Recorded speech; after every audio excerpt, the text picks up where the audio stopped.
Good day, paranormal community, and thank you for partaking in this amazing episode of the Odyssey Files. I'm your host, Michael O'Neill.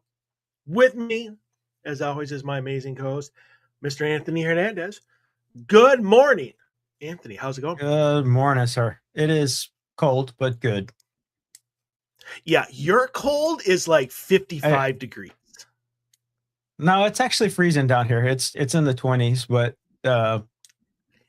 I would imagine y'all's is probably worse. Let's see here. It has not been above 0 since Thursday night. It is -4 now, regular temp, not like with the wind chill. Yeah, it has been cold, and so even though this has nothing to do with our topic today, Yeah. but which is obviously fringe paranormal equipment. I mean, I guess it could be depending. I mean, it is a paranormal question. It's not about equipment. Do you think? And I have thought about a way of trying to, like, not so much prove it, but see which way or the other would go. But do you think the temperature of the air matters in how active a location is? Because we all know the colder it is, the harder it is for atoms and protons and stuff to move. So energy is a lot slower. Do you think that hinders the spirit's way of doing it? Whereas if it's 95 degrees and humid, like, they have all the energy in the world. Well, that's a tricky thing because you get cold, you start getting the static electricity and stuff like that. So you get I don't know. I think you can get ghosts no matter what because Alaska's supposedly haunted as hell too. So Canada and all those places. So I don't think the temperature plays that big of a difference in it. I think like having been to New Orleans and been down there in summertime, like, and they're so appreciative of the ghosts because you want that freaking cold spot because it's hot as hell down there. I have, I'm not ashamed to say this. I have asked the spirit before in like a really hot location if they will try to manifest and be my personal air conditioner. Did not get it, but I at least tried. But yeah, I would think like in the southern states and like when it's hot and humid during the summer, like that's when you really are requesting that. Can I get a cold spot here, please? Can you make your just for my presence known for like 30 minutes at least? just follow with us right by my side. I'll protect you. We'll protect each other. Me from maybe scary ghosts or no, them from scary ghosts and me from dying of heat exhaustion or heat stroke. But Yeah, my experience in Louisiana was I thought that because Texas is hot, so Louisiana is right there, so it can't be too much worse. Yeah, I was wrong. The humidity is like nothing compared to the two. yeah, I can see that. Humidity up here is really bad too, but that's neither here nor there. I don't need to get into a weather conversation, Weather discussion, but yeah. weather discussion.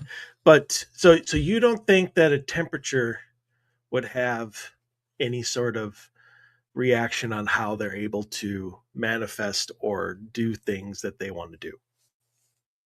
I don't, just simply because when you start getting into the science of it, I know you can slow electronics down and stuff like that, but also for supercomputing, you want 0 degrees. So like you don't really stop energy, it just changes it. So I don't really think that would, I don't think like you freezing the area is going to stop a poltergeist from throwing some stuff at you or something like that. Well, that was a horrible example, considering Uh, a poltergeist is a living human psychokinetic, you know, well, that's what we outreach think it is. or that is what it is. That is the definition. I don't.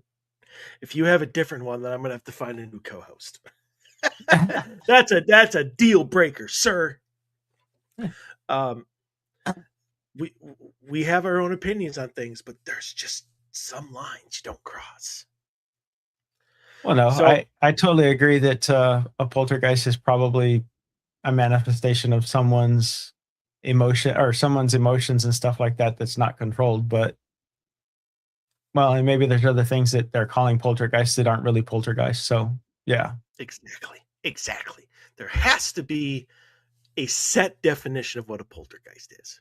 Just saying. But again, neither here nor there as part of the show.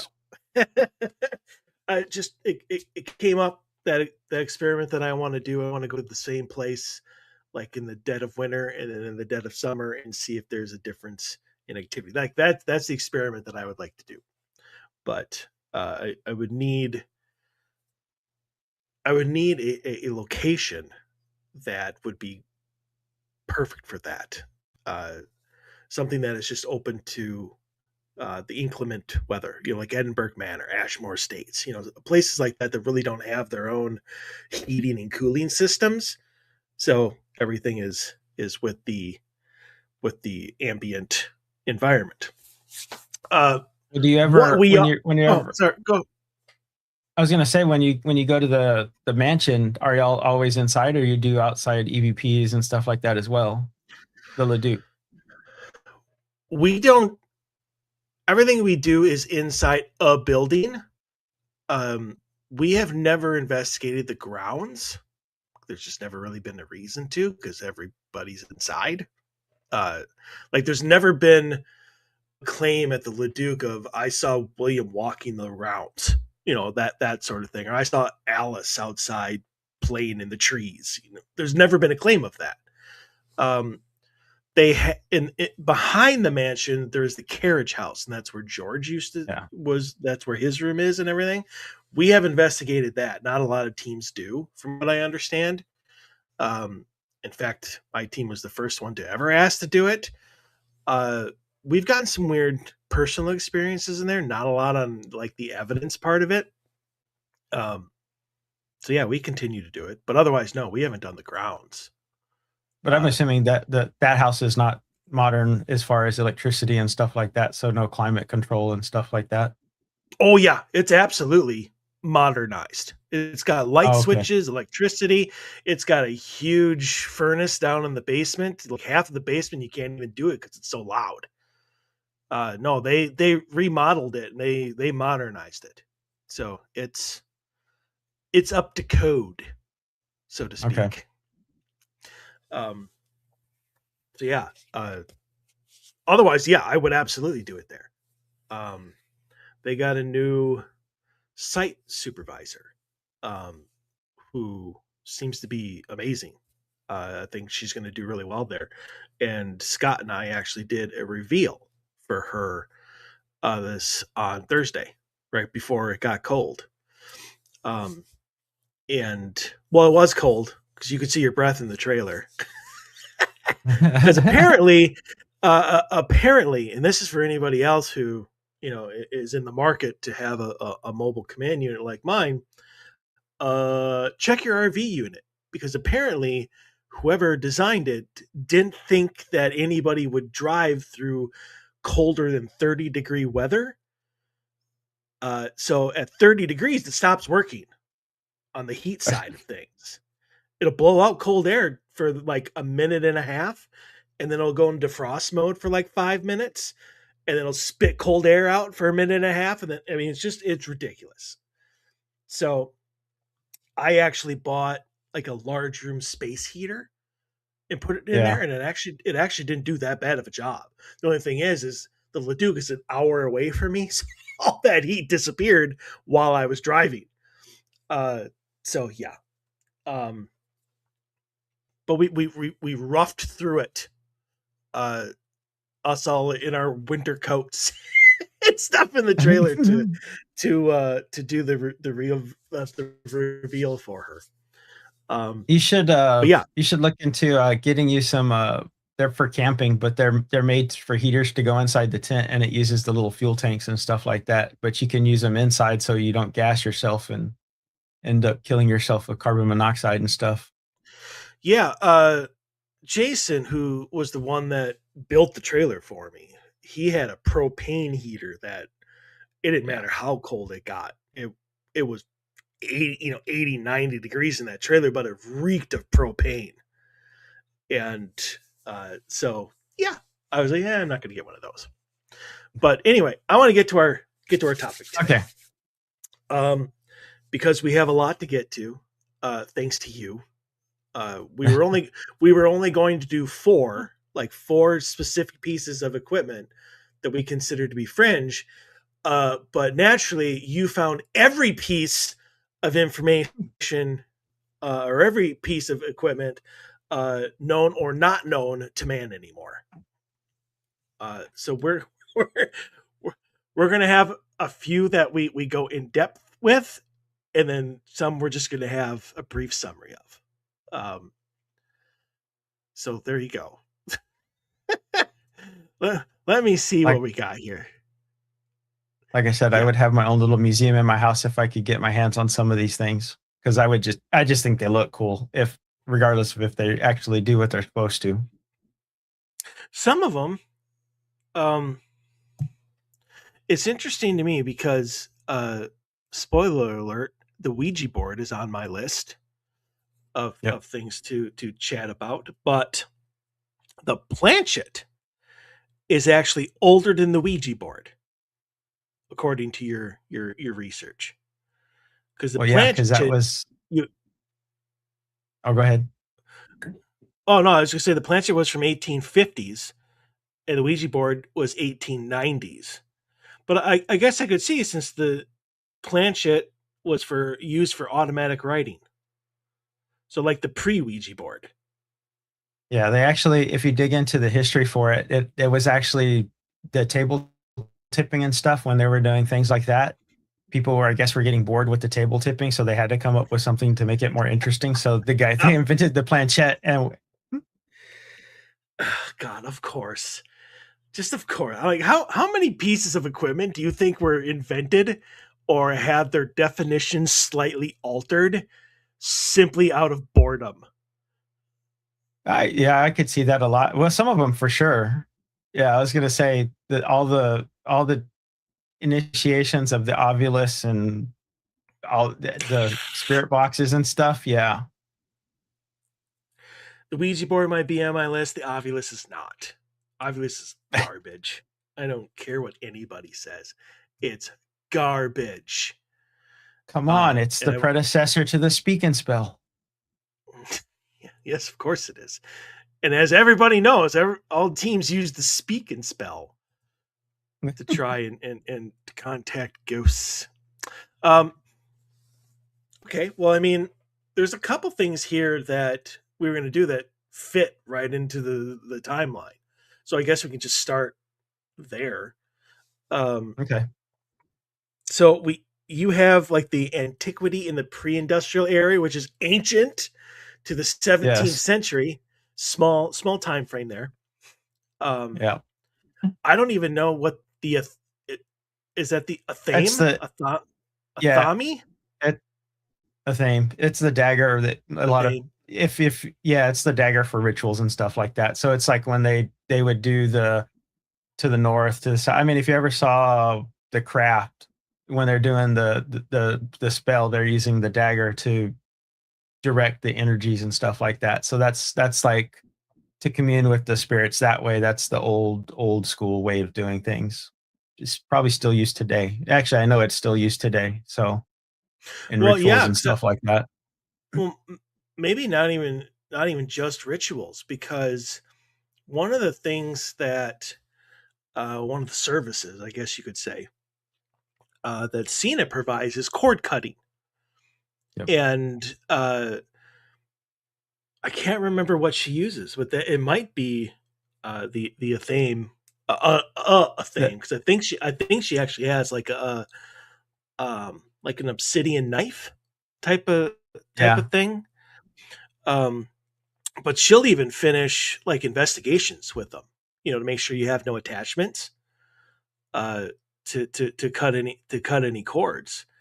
So yeah, it of definitely, tag-alongs. uh, yeah, definitely isn't, hitchhikers, whatever you want to do them.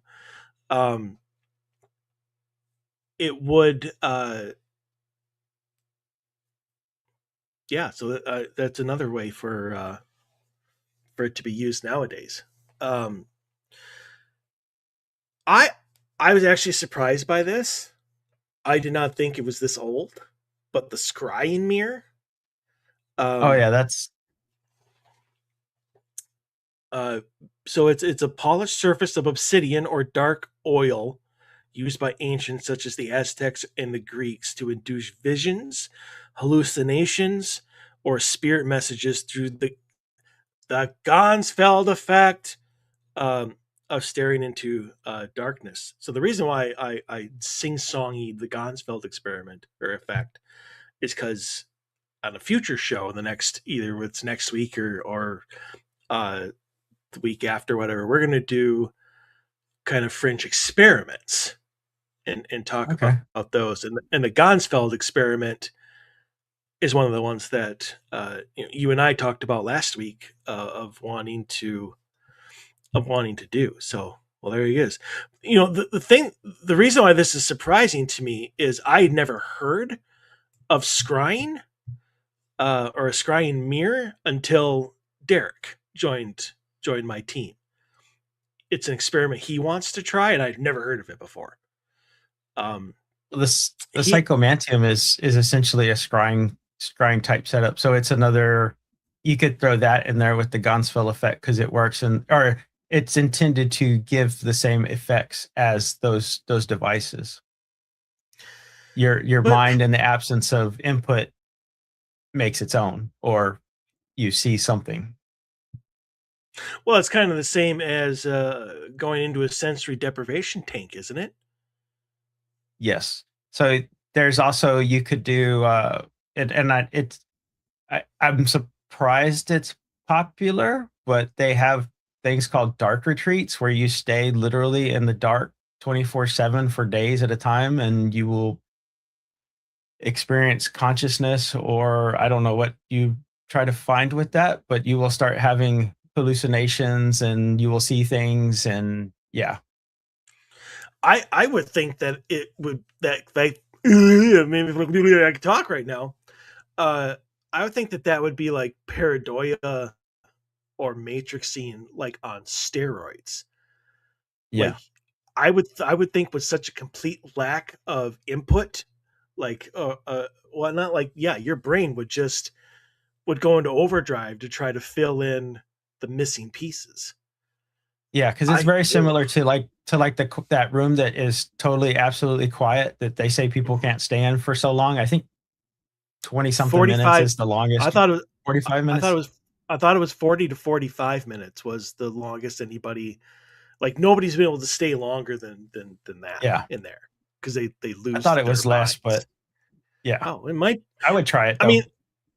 I would try it too, just to see. I mean, I would think just because of like I this is going to sound arrogant and I apologize for that, but like I've really used a lot of my life to like like solidify like who I am and how I handle things and whatnot. It'd be interesting to see when you take away like complete sound, like what I would latch onto. Well, they, Uh, or at least the theory behind it is that your ego freaks out when you get into something like that. So the voice inside your head starts panicking, like, what the hell are you doing? So you start hearing, there's some people that say that you can hear your blood pumping and stuff like that when you're in that room. So I don't know. I think it would be neat to at least try it. the thing is that I would probably cheat. Is I would probably because I don't think you're are you allowed to sing or are you allowed to create sound during this time yourself? I'm not I sure. mean, is that I've never, I don't I know mean, if you're because supposed to sit in there silent or what, but I've never looked into that one. So I'm not sure. yeah, because I mean, what's to stop you from creating your own sound if you need it? But You, Like if part of the experiment was to you can't talk, you can't make, I would just start breathing loudly and then latch onto that. I'm like, you can't tell me I can't breathe. Like just to create like something. I would find a way to cheat. Is pretty much what I'm saying. I Um, just don't think you could keep it up for very long. I think that's why there's the time limit to where like even if you could sing, like you'd get bored with singing after a while, and then it would hit you. explain to me. Okay, we're moving on because Okay. I'm continuing. We're still in the ancient to 17th century. I've never heard of these before, probably for a reason. Planetary rods in the 1640, a set of 7 rods described by Baroness B, we'll just call them, uh, utilized to discover mines and springs based on the sympathetic affinity of the 7 planets. We have more than we have more than 7 planets, don't we? Correct. I Okay, just wanted to make sure. I'm like, I thought it I was do more than not that. Maybe I'm wrong. understand yeah, I was like, I do not yeah, I do not you would really want to talk to someone, I would say, well versed in astrology, I would think is what these things are related to, because that's the planetary rods. So yeah, I'm not sure of why that is what it is, other than it has something to do with astrology, and they were trying to say that that was a scientific process back then. Yeah. Well, also done in the ancient times, and this is one of the ones I wanted to focus on originally. I just didn't know at the time that they went back this far, but dowsing rods. Now, Yes. obviously, dowsing rods are still used by some teams today. I don't like them. I think they're worthless. Uh, Not to mention, uh, so you and I talked about this last week. So we were talking about the ones we wanted to do, and I told you the story of one of the episodes from A Haunting. Uh, Great reenactment show for anybody who doesn't know. I thought the narration, oh, perfect voice for the narration. Love their opening so much because it's absolutely correct.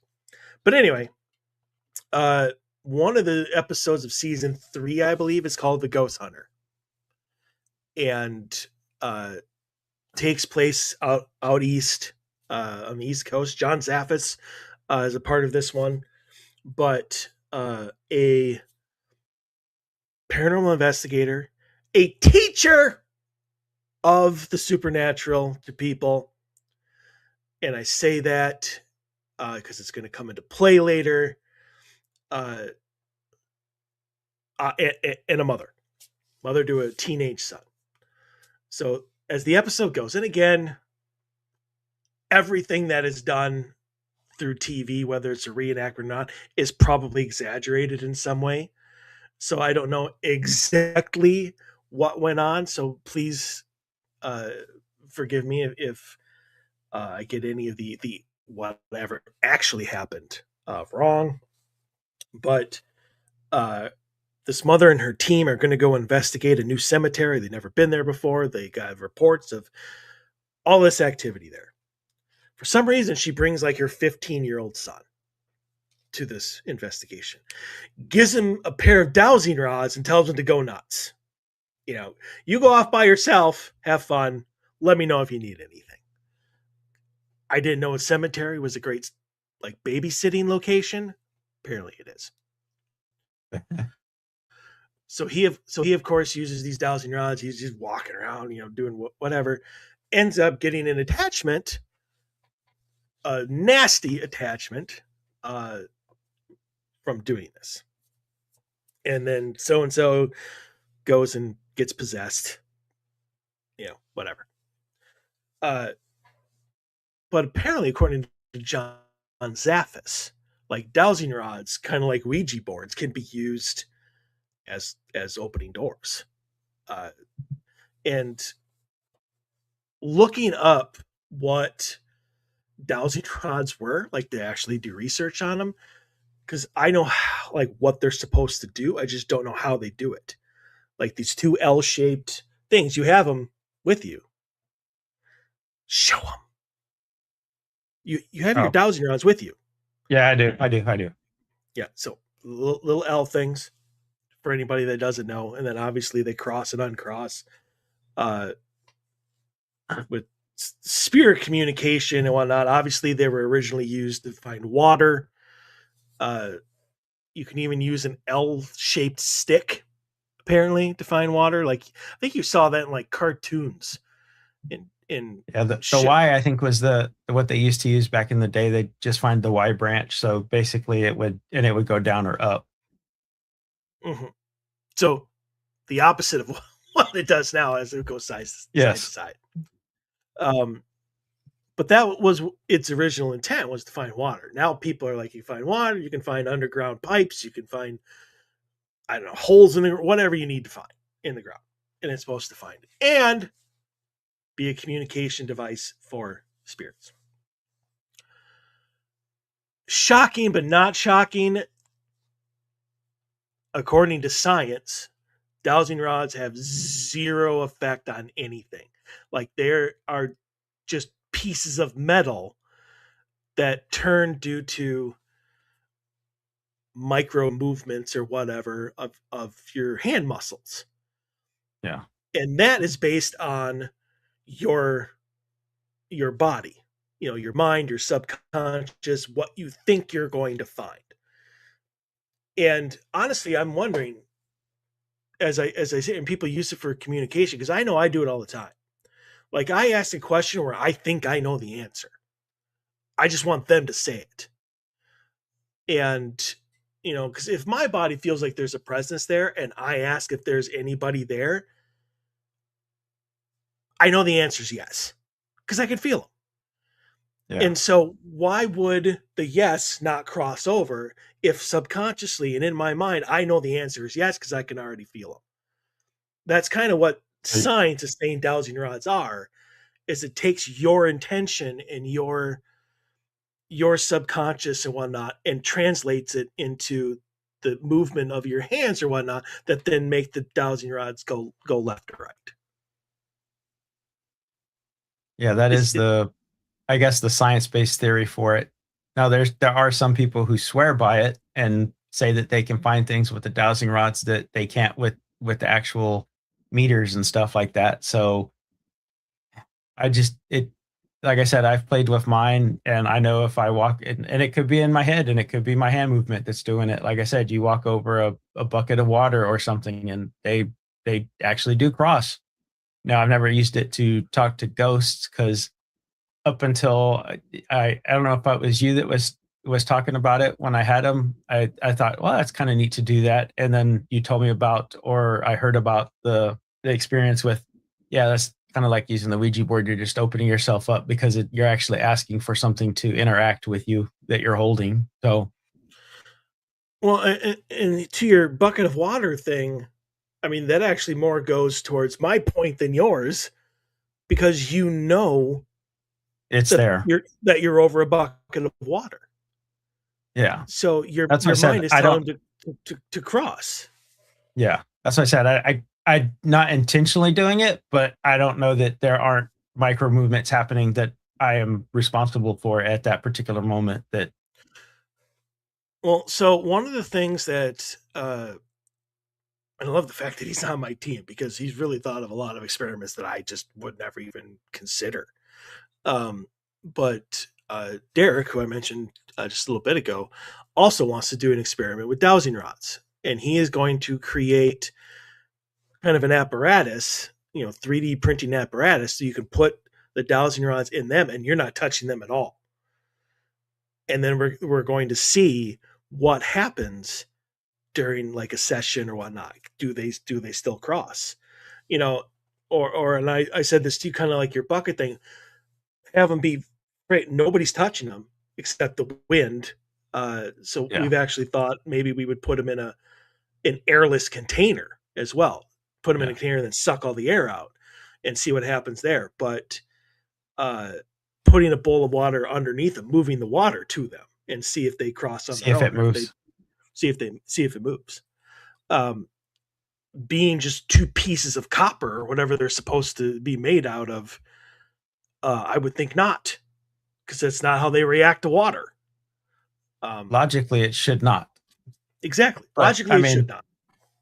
there's, I mean, all the way back to ancient times, people used it to find wells and stuff like that, and luck of the draw or so. I would imagine if you said you were a water witch back then and you said you could find a well and you didn't find it, you wouldn't it wouldn't go over pretty well. So Yeah. they obviously had some good results.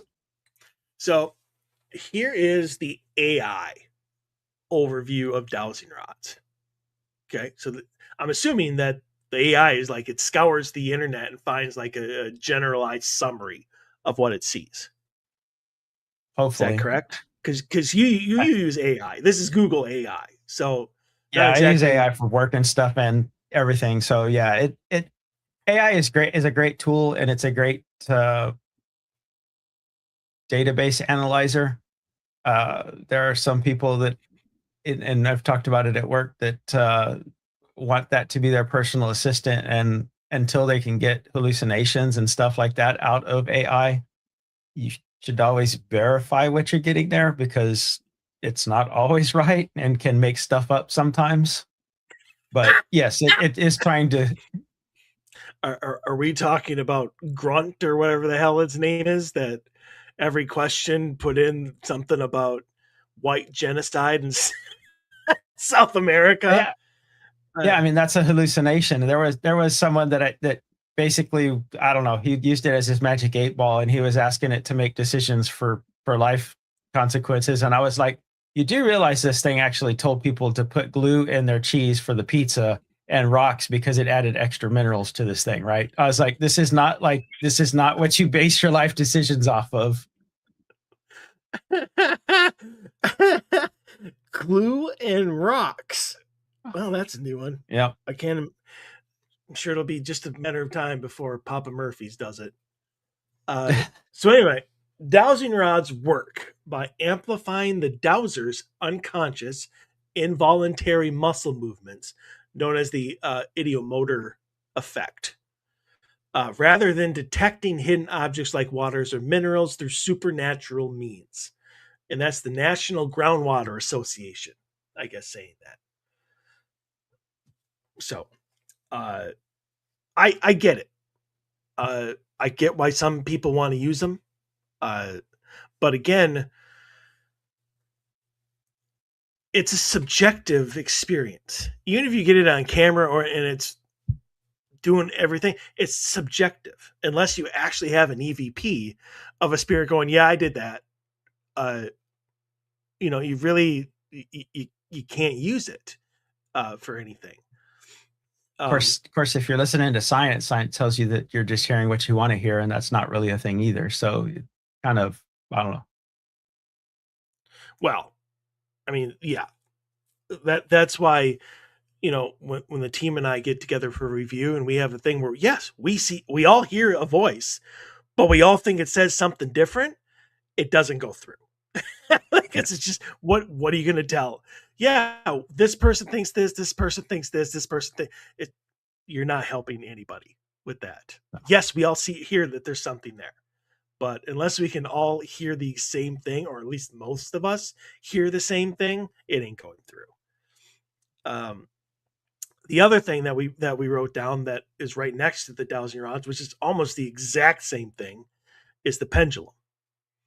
Yeah. And I actually had uh, one of the original member, close to being original member of Odyssey, uh, was a medium and used the pendulum, and she had this mat or board or whatever you wanted to do that Yeah. had yes, no, north, south, whatever. I mean, it wasn't a Ouija board, but I mean, it was one step down, and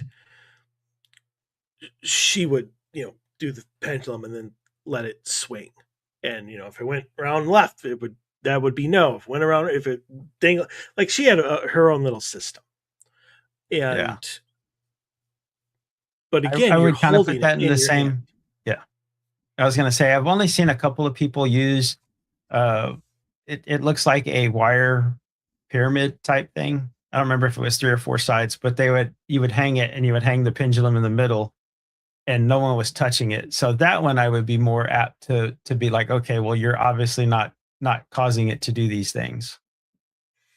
Yeah, that's another thing where you have almost like the hangman type setup, and then you have it Yes. hanging down and like nobody's touching it. And then if it starts to like wildly swing or go okay, I can get behind that. That there's something else to it. There's Um, something else going on. Yeah. right. Um, but again, you're going to have the people who absolutely uh, swear by, you know, this is what's happening because I'm a medium and I know that it's happening. I'm making it happen because I'm asking the spirits to do it. Uh, so yeah, But no. what if they are making it happen? You're putting it out there. Well, putting it out there. Sure. Yeah. Yeah. And I'm not saying every single time that this happened that it isn't a spirit trying to manipulate them, moving the energies around or whatever. I just don't.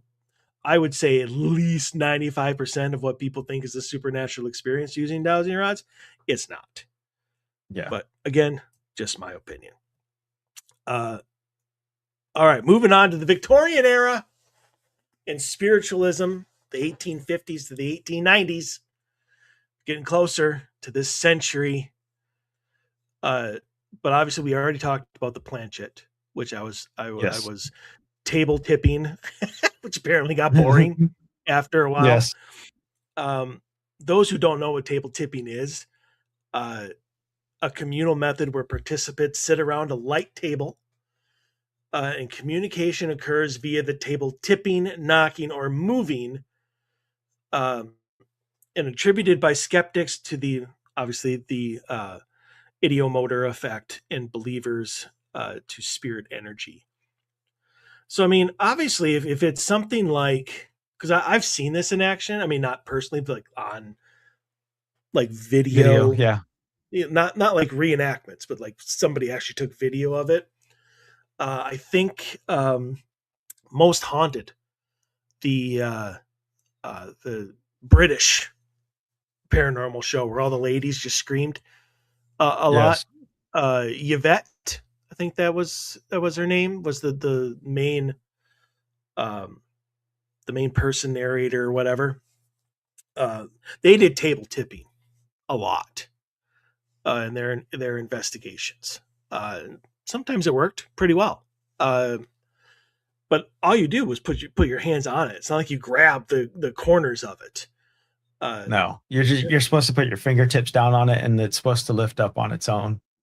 mhm. And I think I think in the Victorian times when it got popular, you had scam artists, so you had people that were manipulating it and stuff like that, which of course ruins it. But yeah, And at that time in history, it'd be easy to do.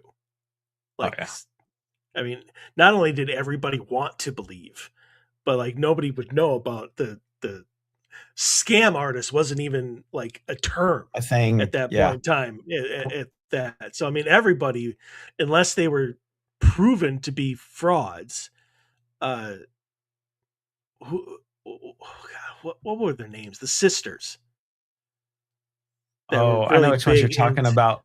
yeah. The ones that said that they would crack bones and stuff like that to make the knocks and all those. Is that the ones you're talking about? Because I know Uh, there was one that they came out towards the end of their lives and said that it was like they could contort their feet or something to make the bones pop, and that was what people supposedly heard as knocking. And I'm like, yeah, that's not being contorted. That's having osteoporosis. Okay, I can do that too. I can snap my ankle at any point in time, and I do. Well, I mean, not on purpose, but we just got to stretch it out a little bit. Um, so the thing that we're going to kind of focusing here on, obviously, is the Ouija board, but we'll get to that here in a second. So there's a manifestation cabinet. oh Interesting. yeah, What's the difference between a manifestation cabinet and a Dybbuk box? Manifestation cabinet was like, if you ask me, it was a wardrobe that the psychic went in, and basically you had to take their word for what they were experiencing and what they were telling you outside the cabinet. So sometimes it had a curtain instead of the door, so you could kind of see what was going on inside there. But I kind of think that was showmanship. So the Wizard of Oz, he was Yes. in a manifestation cabinet with all Yep. of his Exactly. with all. Wow. Do Uh, not look behind the curtain. a wardrobe or curtained enclosure used to build spiritual energy in darkness. Because we all know that curtains, especially if they're only like down to your knees, definitely keep in the darkness. Mediums tied, so they're like tied up. Yes. Yeah. Some of them would have rope and stuff around them. Some of them would do the straight jackets and stuff like that, so they couldn't manipulate the things to kind of make it, or to make it more believable that those things were going on. But I mean, it really was a show thing, I think. Wow. Mediums tied inside would produce physical phenomena like ringing bells or materializing hands. Yeah, this just sounds like Victorian era magic, like magician type magic. Yes. The Charlatanism spirit, at its best. yeah, pretty much. The spirit trumpet, never heard of that. A cone of Oh, sure. tin, aluminum, or cardboard used to amplify spirit voices during seances. Mediums claim these would levitate to deliver direct voice messages. Hmm. Yeah, you see them all the Wow. time. It's called a traffic cone. I was just saying, I'm like, who hasn't like rolled up a piece of paper, like, into it? I'm so trying that. I'm just gonna grab a piece of cardboard and like put a piece of tape on Put it. it Like, up all to your right, ear. yeah, all right, spirits, let me hear you. Oh my god, what is wrong with Yeah. us? People wanted All to right, believe. people wanted to believe. You're absolutely correct on that one. People wanted to believe. That's insane. So obviously, this gets touched to the Ouija board. Now, Yes. you yourself know this, and anybody who else who listens to the show knows it. I can't stand Ouija boards, and I have railed against them since the beginning, and I will do so again. But before I do, why don't you give your opinion on the use of the Ouija board during investigations?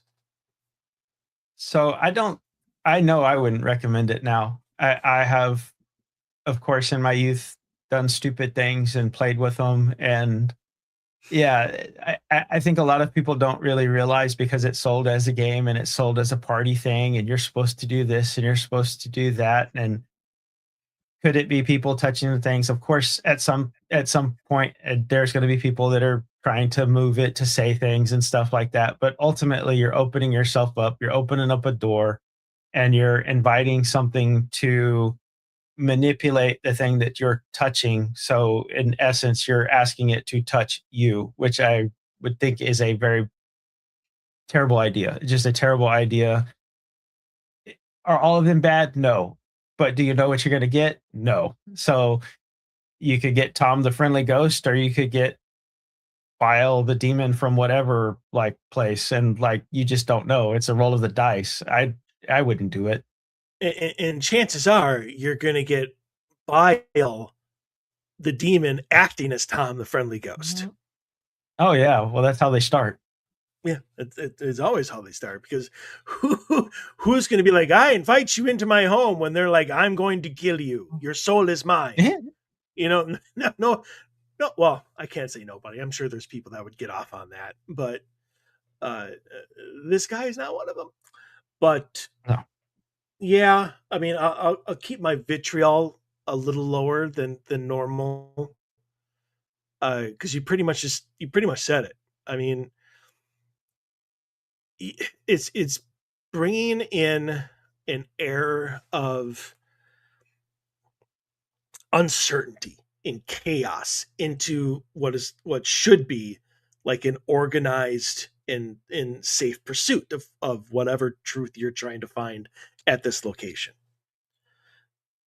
It's not tied to the location. That's why I don't like spirit box. Well, one of the reasons I don't like spirit boxes is it's not tied to the location.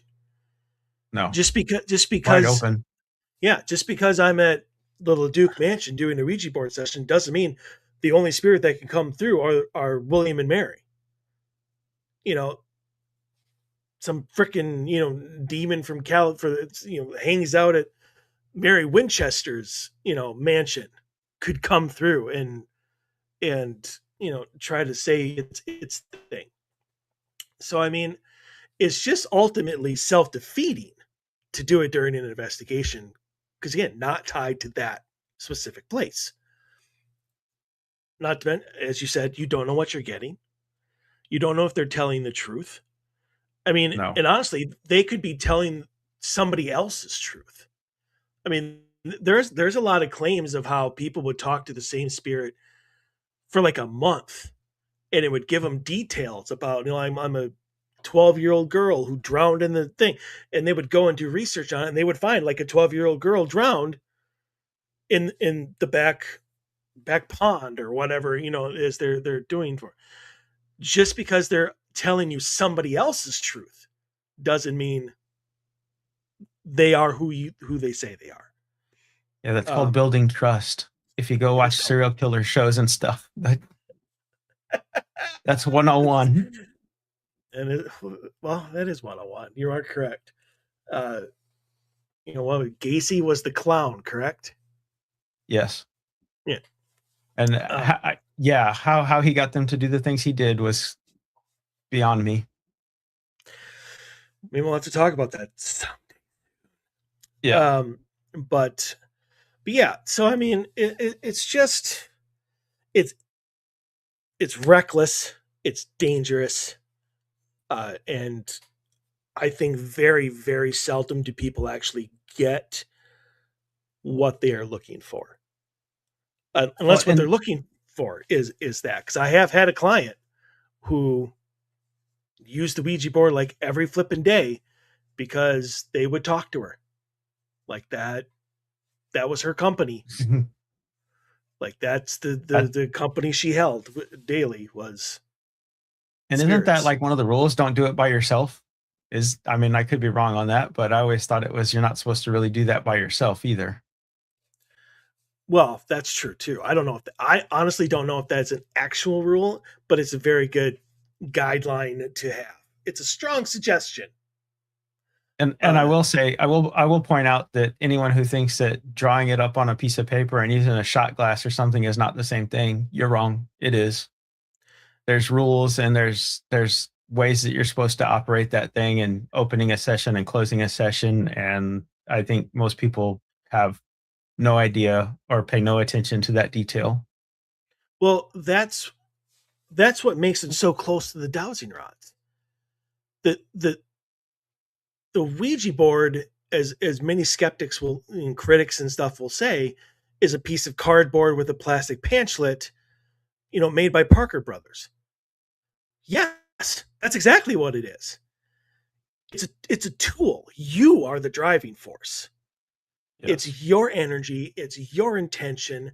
It's your questions. It's you opening up the door, not the Ouija board. And you can, as you say, you can draw it on a piece of paper and have a shot glass, and it's still a Ouija board because you are the person that affects it. You are the common denominator, not the piece of cardboard.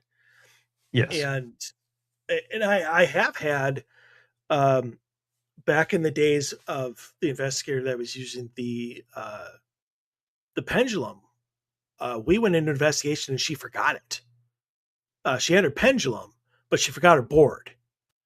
And so she literally just drew it on a piece of paper. Like she just drew a poor man's spirit board pretty much. And used that, or just, well, fine. Did it work just fine? Did it work just fine? Who knows? Did the pendulum swing? Yes.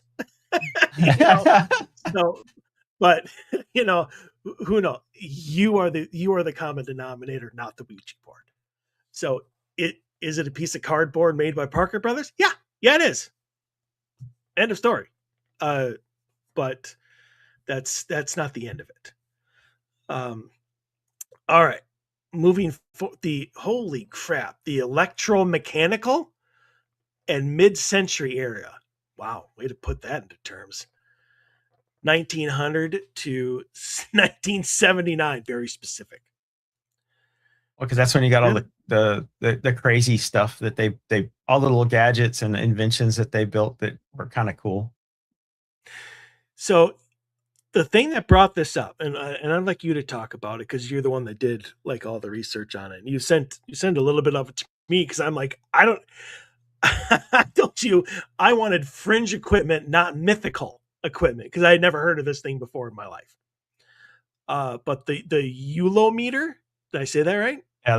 Yeah, the psychic, or the nickname was Psychic Howler because it's closest thing that I can say that we have now to it is probably like a REM pod or something like that. It was a whole bunch of copper spun in a coil, and basically was supposed to give audible noise when something got within that range. So the precursor to all the cat toys and stuff like that that we have now was this thing, and it I forget the musical instrument, but there's a they did the Star Trek. Uh, The the theremin. yeah, that thing. So it kind of works in the same way as that. So as you moved your along the coils, it would make different sounds and stuff like that. But ultimately, it made like a howling sound, which is, always fun when you're in a dark room and this thing starts making noise like that. I'm sure it was added to the atmosphere. It's a cool looking device too, if you ever see one. Yeah, a coil of 3,000 copper wires. That's a lot of wires. Yes. Um, but yeah, this definitely sounds like the precursor, the grandfather of the REM pod. Um, Yeah. only now, obviously, much more toned down. I wonder, Well, hell, honestly, what the uh, what the distance was, because with the REM pod, like in order to get it to go off, like you have to be, I would say, within at least 8 inches of the antenna. I would think with like 3,000 copper wires, like that parameter would be much bigger. Did you come yeah. across like how far away you could be? It does not give a static distance for it. It says short range. So I'm assuming probably a couple of feet. I'm assuming, like I said, the way it's described in operation is very much like the musical device. So you would have to kind of get closer for it to get it to go off. And the REM pod, the same thing. So I'm assuming the closer you got, the louder it got, the more noise it would produce. So maybe 2 feet max. Still better than the REM pod. Oh, six Wow. foot, 6 foot range. Oh wow, even So better. it would start going off at 6 feet, and it would ramp up. But yeah, it's a 6 foot radius that it would operate off of. Oh, so the Spirit typewriter, ground penetrating radar. I didn't know that was that old. Um, Well, but I'm sure that was probably the size of a room though at that point. um, yeah, but I don't know. I mean, obviously, finding unmarked graves in voids, water tables. Yeah, I get that. I don't know why you would ever need it during an investigation. Like, The only unless you were reason, literally, unless one of yeah, the look, claims was that we think that there are buried bodies in our backyard, that sort of thing. or buried cursed items, or buried stuff in general. So looking for the disturbances and stuff like that, where someone buried something. Like I the mean, hell, remote. even with spells and stuff like that, you get people that will take jars or containers of stuff that is with various things in there and go buried in people's yards and stuff to cause them grief. So I mean, you could, but I wouldn't think that you would necessarily use ground penetrating radar unless you're looking for graves and stuff, something Yeah, significant. yeah, that is not on my to buy list.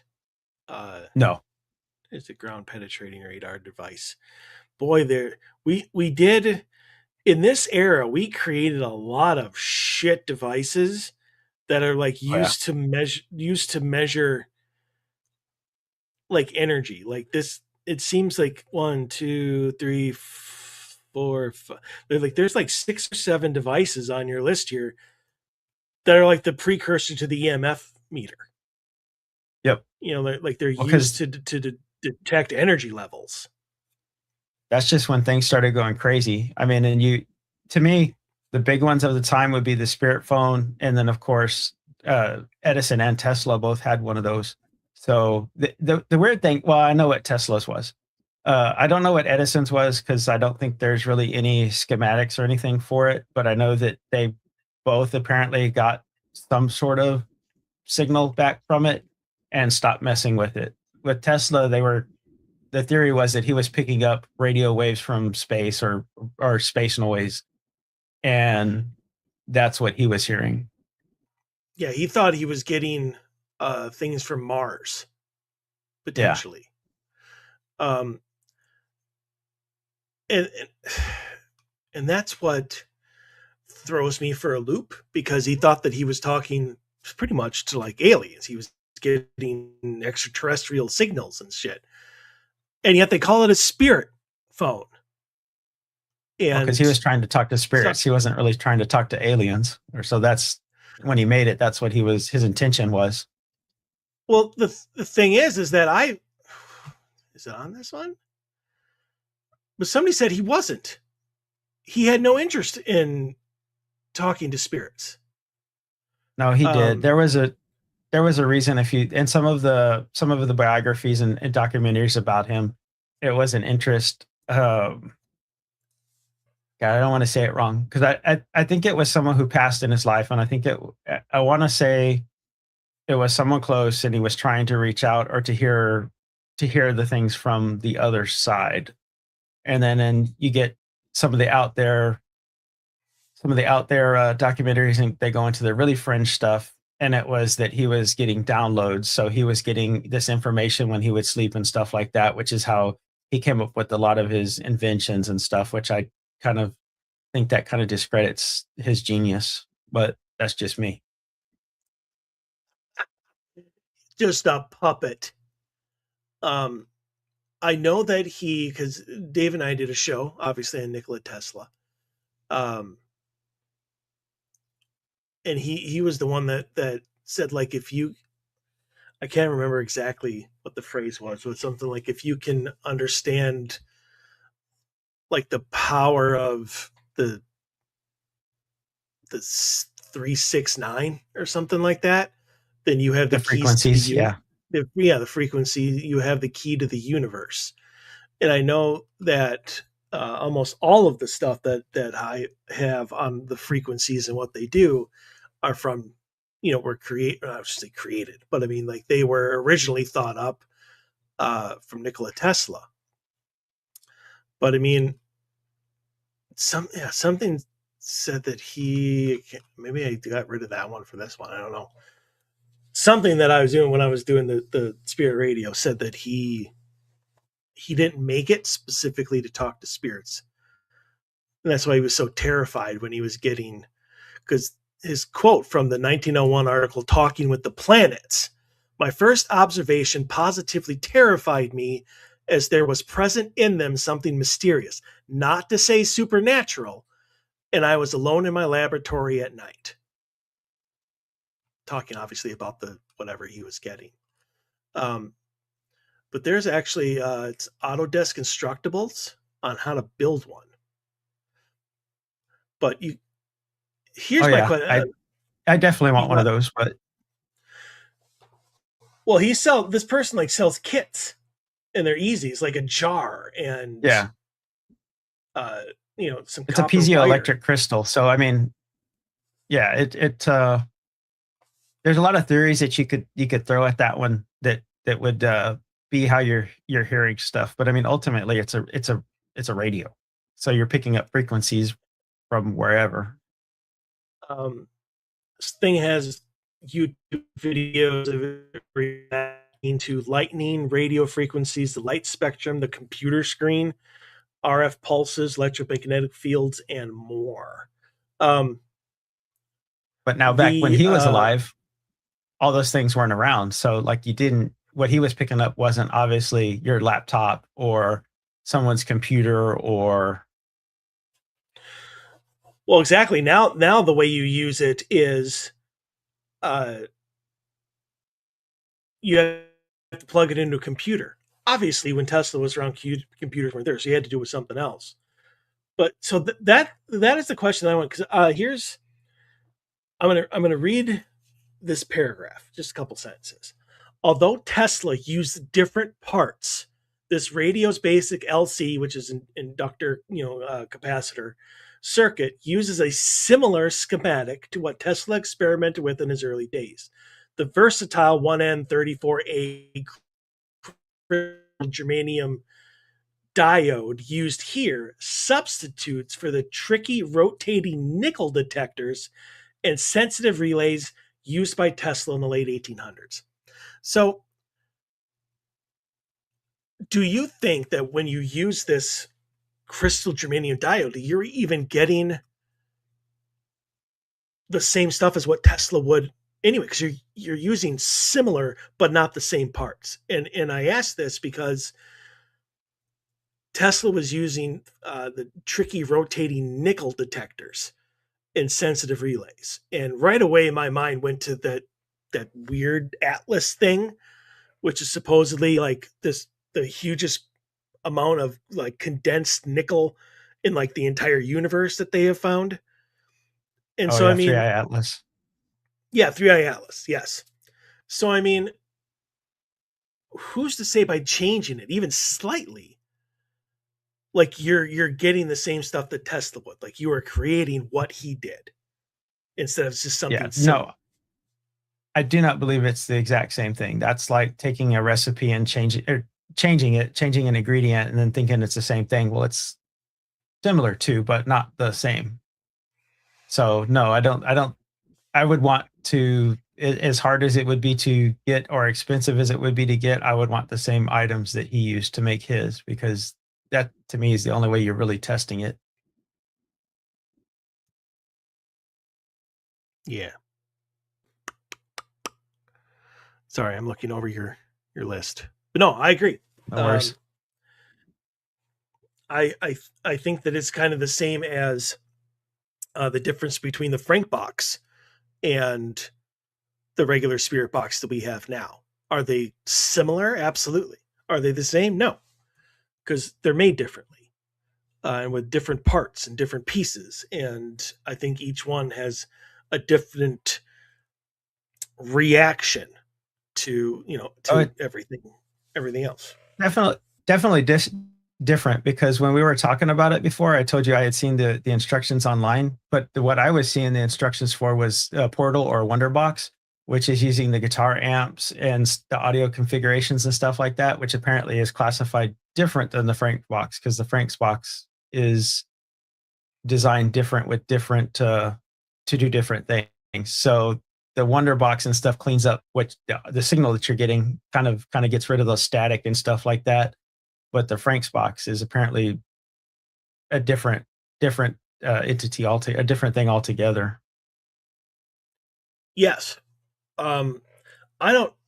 I haven't done enough research on it.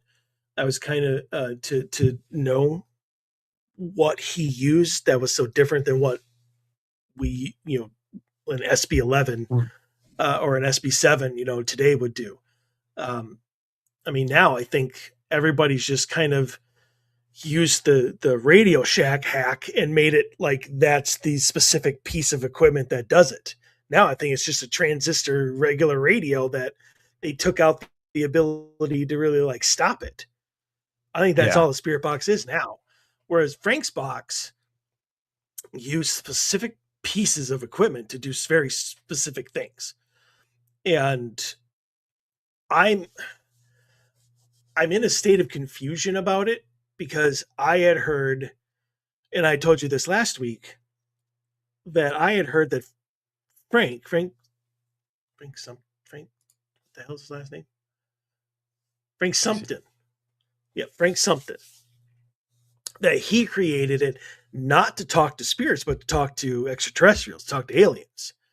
But yet every single thing that I read about it when I did, this research on it says he built it to talk to spirits. Well, because And I think over time that's what it's been accepted as. You say it enough times and it becomes the truth. So I think he we designed it for something else and everyone else started using it for spirit communication. So I think that's what stuck with it. Because up so until the point when you told me that, I hadn't heard that. and I don't know, maybe it's true, maybe it's not. I don't know. Um, all I know is that there are certain pieces of radios out there who like the Radio Shack hack. Like I would probably use a Radio Shack hack over a spirit box like any day. Because the I've greatest used both. you have used both? Yeah, I made a Radio Shack hack. That was the first one because at the time they were so expensive. So I did it myself because the instructions were there and it wasn't real hard. Um, the difference you get is in the sweep speeds and stuff like that. And occasionally you'd get a glitch where it would stop, but then you just started it again and it went right back on. So I think the current ones give you more control over forward to back sweeps and stuff like that. But it's essentially just sweeping through the frequencies at different speeds and stuff. I agree. The only reason that I say I would use a Radio Shack hack over like an SB7 or even the S box uh, is because I had the best like spirit box communication with a Radio Shack hack. I mean, like I could believe it that. went on. It went on for like 5 minutes, and it was all clear, and it was all intelligent, and it was, uh, yeah. I mean, it was amazing. I mean, now you get the yeah, and people are like, I heard yes. I mean, it's very hard to get. So I was going to say, so here's a question for you. I know for at least a short time there was a filter that you could get for them, and it would cut out like it would really substantially reduce the white noise, so you would get words.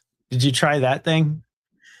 I bought I can't remember what he called it. I actually ran across him when I was cleaning out the garage 2 weeks ago. I broke it, which is why I don't use it anymore. But I mean, it was expensive, but it was Yes. that's what it was designed to do. It was designed to get rid of the and then just let Yeah. forth the voices. What I found with it, and I paid a lot of money. Like this thing that I bought when I mean, now they're probably a lot cheaper because people can just make them out of whatever. Mine was like $500, and all it was a reverb, like a amplifier, and then it had two pieces attached to the side that you would hit to do certain things. But that was it. Like there was no guide uh, in like the instructions on what frequencies or what settings did what. So it was Yeah. completely like trial and error. And I noticed that the more you tried to get rid of that, the lower any voice that you could hear became. And Yeah. that could just be unsetting for me, like a missetting. Um, because I didn't know what the hell I was doing. There was no instructions to it. I don't know anything about frequencies and crap like that. That's what I read.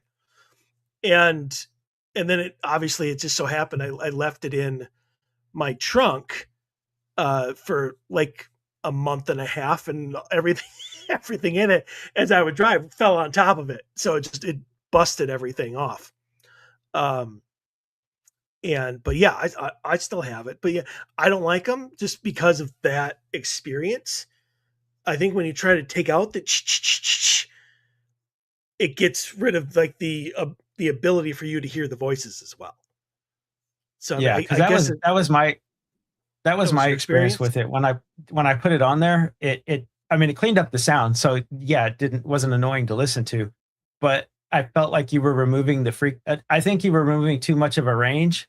So I thought you were. I got less responses and stuff from it. So I thought you were kind of killing part of the what was making it work in the first place.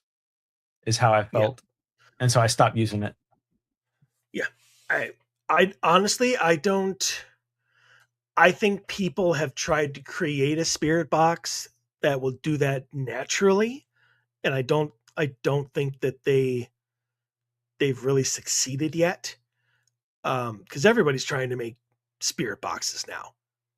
Ghost Stop put out their own, the S box. I have one. Obviously, the SB7 is sold by tons of people. Nobody buys the SB11 anymore. I don't even know if that's out there, but I have one. Um, and then I've seen independent type. I don't call them inventors, but like they have a 3D printing machine and stuff. So they're Oh selling yeah, spirit boxes like look like coffins and shit like that. And I'm like, why? It does the because same it's lack of cool. shit. I know it's cool. It's like whatever. Um, but yeah, so I I I would love a Frank's box. I honestly would. Um, Oh yeah, but here's my other question to you. And I go back to the episode of Hellier, which I don't even know if it's on Prime still. I don't like the new Kirks not that much. Uh, I think they exaggerate. I think they not on purpose. It's not like I don't think that they tried to lie or anything. I just don't. I think they took a lot of synchronicities. I hate that word. Uh, that really like weren't there. But I over digress. dramatization. Over dramatization a little bit, but probably. But anyway, neither here nor there. But they had a spirit Yes. box session. Um, they actually did the Estes method, I believe it was, um, which was amazing. I mean, absolutely amazing. Um, and uh, it sounded like he wasn't necessarily speaking to spirits, but maybe even an extraterrestrial. He called himself Michael. I'm gonna call him the Archangel Michael, even though that's kind of what I would assume his like temperament would be. Like his personality, if he was to speak, would be very straightforward, no emotion whatsoever. Just answer. That's it. If you don't recall this, you should go and look it up, Well, or that's try the to one where find it. they were with the goblin thing, right? That was the goblin thing, yes, but Yeah, it the turned cave. into like yeah, it turned into so much more uh, after it. But but I mean, how many times do you think when we ask for spirit communication, do we get extraterrestrial communication? And honestly, I would Well, almost like to go somewhere like on a a park overlooking like when you're high up or something like that, and do a spirit box session outside and see if you can talk to aliens, extraterrestrials. Do you think well, that's see, that possible? goes. You go into valet, which I really strongly think that there is something to what he says out there, and that it's all connected. It's all what what we see now as UFOs. Back then, they saw as elves. Back then, in like the Renaissance and stuff like that, it was airships that dropped anchors outside of a church and stuff like that. So I think it's it. I kind of do think that what we're seeing has evolved from it's been here the whole time, and we're just what we see now because we're in science is spaceships and rockets and stuff like that. So I kind of think that what we see is coming from a lot closer than we think it is. Yeah, I could see that. I can see that wholeheartedly. I know that it's an experiment, and Scott, I know you're watching. Remind me, to do it because I'm sure I'll forget about it an hour from now. Yeah, Um, remind them to use this. What is that? Is that your full RF spectrum scan analyzer? this, yeah, full spectrum analyzer. I still haven't used it. So bad at that. So bad at that. Um, the spring, I'll definitely use it. We'll go out to one of the cemeteries that we like to visit, and I'm going to try to turn on the spirit box. I'm going to try to see if I can talk to extraterrestrials while running the full spectrum analyzer, Well, see, and see if and what some people have said, even at the England House with the Monk, they've said that they've picked up the 5.44 hertz frequency. So there's the 1.6 gigahertz, and then there's the 5.04 hertz signal. So either one, I would be curious to see if you see that at any of the haunted locations. it will definitely be. I mean, that could be a fringe piece of equipment there. The full spectrum analyzer Yes, I could definitely think it's an be underutilized piece of equipment. very true. But then again, I mean, right now the only thing that uh, the only time people see it is the Skinwalker Ranch. True. And so Yeah. and they're not looking for spirits specific, at all. Well, that's because they're trying not to get into they're trying to keep it focused to one aspect instead of trying to put that whole picture out there. And a lot of because for whatever reason, a lot of people turn off when you're like aliens and paranormal stuff's connected, and they're like, nope. And the same thing with aliens, UFOs, and Bigfoot, and they're like, nope, that's too much. That's the bridge too far. I can believe it all by itself, but together, that's no. That's just weird. Whatever. Yeah. The only thing, and I still need to reach out to Katie Stafford for this, because he builds the God helmet. He builds God helmets, I should say, um, which obviously is a helmet that goes over your head, and it's supposed to enhance your psychic abilities, even if you don't think you Yeah, have I'm not. any. Yeah, Well, I'm not sure what because I haven't really ever found real clear blueprints, I guess, for the God helmet. I know that it's transcranial magnetic resonation is what they use it for. There's a helmet like that now that they actually use for people with PTSD and stuff like that, where they're doing essentially along the same lines as what the God helmet did, and they're using it to undo traumatic stress and all those other things like that. So they're using it as a form of treatment. So there's obviously something there.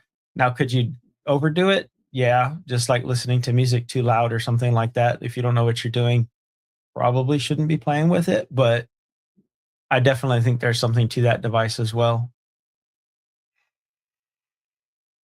agreed. And he also does spirit boxes of his own, but he does them to make them look like boom boxes, which is actually really cool, like the old '80s boom Yeah. box. But what I like about his, and we've talked to him about it. Dave and I did a couple years ago. Well, hell, it's probably been 5 years ago now. Um, is it does AM, FM, and shortwave, and I think Oh, that's cool. shortwave is the way to go, because I think I told you this story already. Maybe you can go back and listen to that episode. I believe, unless it's one of the mystery ones that I haven't uploaded yet. Um, but I mean, like we were literally in our interview with him, and he turned it on the shortwave setting, and it didn't really have the. It's different, obviously, than AM FM, Yeah. but it still throws out that frequency, or a frequency, I should say. And he was talking about how he has a spirit that is in his place, like it's always there. I can't remember if he said it had a name, or what its name was, or whatever, but he's literally talking about how the spirit is there with him. So he kind of tests it out with him, and you hear a very, very clear male voice come out of the box say, "I'm always here," like live on the air. And Wow. all of us, like all three of us, are like, "What? Like, did that just happen?" Um, So I do want to get back on the show because I do want to talk more about the spirit box, maybe even to ask him about the Frank box, but I definitely want to talk to him about the God helmet. But yeah, And ask him what's and happened since then. yeah, and if he still is making them and selling them, because when I last talked to him, he was doing an experiment, like to see if they would work, you know. And so if you wanted to get in, it was like $800. I mean, you got the God helmet, obviously, and you bought it, but you were part of this kind of a short group of people who could test them out. Um, but now that I'm in a much better financial place than I was way back then, I might actually look because I really want one. I would honestly love to see, kind of like with the room experiment we were talking about, I would love to see what happens because I always say I'm as sensitive as a brick. Oh, Well, I was going to did I say, freeze I up really there? think there's, you did freeze up. I was going to say, I really think there's something to the God helmet also, because not just because of what I've seen and read about the God helmet, but the fact that you look at things when you see people in trances or meditations and they're actually hooked up and they're scanning their brains and you're seeing the parts of their brains that are lighting up. So I know that the magnetic resonance that that thing can do can light those things up and amplify what you would normally be able to do to a degree that you might not be able to do on your Right, own. So right. And I like the fact that it's a helmet. You don't have like all kinds of wires and stickies all over your head and like some shower cap. Like you actually like put this on your head and you can like move. It's not connected to like a humongous computer. I don't think. Maybe I don't know. I don't know what it does. I don't know if it's one of those where you put in like an SD card or whatever and like I would, records I think you're or hooked up to a what. laptop at the very least, but Maybe I don't know. I mean, I guess the point of the God helmet is not necessarily to take those readings. It's to amplify what you're doing, and if it has its own power source inside the helmet, then you wouldn't need to be hooked up to anything. Well, that's a question for him, I guess you could say. yep. So, um, I'll work on it. But yeah, I don't think. I mean, we're already like a half hour over when we usually usually do. But I mean, is there anything on the list? You know, maybe in the more modern era that you think is uh, that needs to be brought so up? and as they become more affordable, maybe we will start seeing them. So lidar is something that I'm curious to see how they could use in the paranormal field, simply because I know that it's using lasers to go across. So if it can break the grid, the laser grid, and it can break the SLS and get it to create something, maybe there's something that the lidar can show that we're not really seeing yet. I don't know, some a future application to that device. Maybe. I know um, you're really into like infrasound. Yes, because Is it infra? I think there's a lot of stuff Is to it that. infrasound or ultrasound? Oh, an ultrasonic Infrasound sensor. is Never what, mind. I, yeah, infrasound is what causes the paranoia and stuff like that. I've run it before when I set up my Halloween haunted house to add to the atmosphere to where it's running those speakers at those frequencies. measures sound waves around 18.9 hertz, the fear frequency, that can vibrate the eyeball and cause Yes. visual hallucinations. Wow. Go you. Jesus. Yeah, The it's portal. That's what I what it bought. does. You have it here. Yeah, That's what I bought. The that's portal. Yeah. oh, okay. That's the one that I saw the instructions for how to make one, but I hadn't really. You have to buy all the guitar amps and stuff, and basically fit it together in a box to make it work. But there are plans for that one out there. Yes, there are because it's so easy. You just take two little devices and like glue them to the sides of the amp. Pretty much, yeah. I I mean, was like, you just have to have the cash for it. yeah, pretty much. Um, So yeah, uh, needless to say, there's a lot of money out there because all of these There are is. expensive.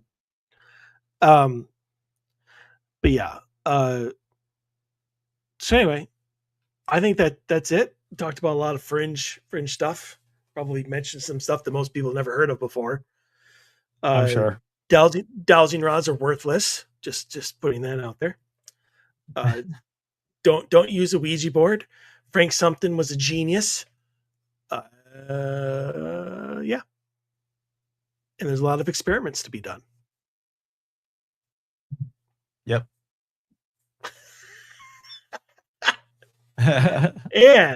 And with that, excitable response, um, yeah, I guess that does it for this show.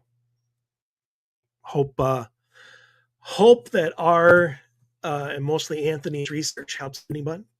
Maybe you guys want to uh, try some out yourself. Is what I'm trying to say. And for if there's anybody, anything we missed, I said if there's anything we oh missed, they could always send it to you. yeah, you didn't miss shit. Okay, like just stop doubting yourself on that one. I was going to say though that if anybody would like the list Oh yeah, you of can feel free.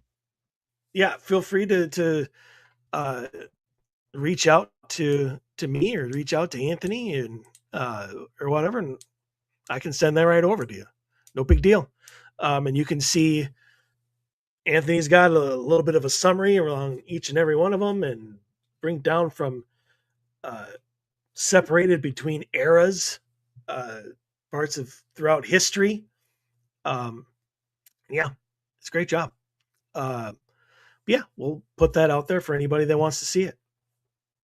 But uh, like I said, that does it for us. So we're back next week with another brand new episode. I don't know quite yet what it is. Uh, if anything, if we just want to do part two and do fringe experiments, we could do that Yeah, too. we could do So, that. but yeah, till then, stay healthy, stay safe, stay warm if that's possible. Um, and yeah, everyone have a great week. We'll see y'all next week. Have a good